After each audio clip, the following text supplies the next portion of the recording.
literally had to pick players that fit. একেই বলে চান গোপাল। এবার 15 কোটি চুক্তিতে রিশাদ হোসেনকে দলে ফেরালো আইপিএলের ফ্র্যাঞ্চাইজি পাঞ্জাব কিংসের মালকিন প্রীতি জিন্তা। দর্শক, 2024 সালের টি-20 বিশ্বকাপে বল হাতে দুর্দান্ত পারফর্ম করে রীতিমতো পুরো ক্রিকেট বিশ্বকে অবাক করে দিয়েছিলেন বাংলাদেশের একমাত্র লেগ স্পিনার রিশাদ হোসেন। নিজের প্রথম বিশ্বকাপ খেলতে গিয়ে বল হাতে অসাধারণ বোলিং করে বাংলাদেশের বোলারদের মধ্যে সর্বোচ্চ 14টি উইকেট শিকার করেছিলেন এই লেগ স্পিনার বোলার।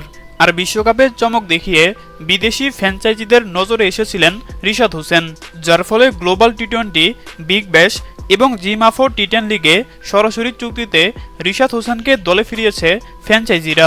আর এবার 2025 সালের আইপিএলে রিশাদ হোসেনকে দলে ফিরাতে চায় আইপিএলের ফ্র্যাঞ্চাইজি পাঞ্জাব কিংসের মালকিন প্রীতি জিন্তা।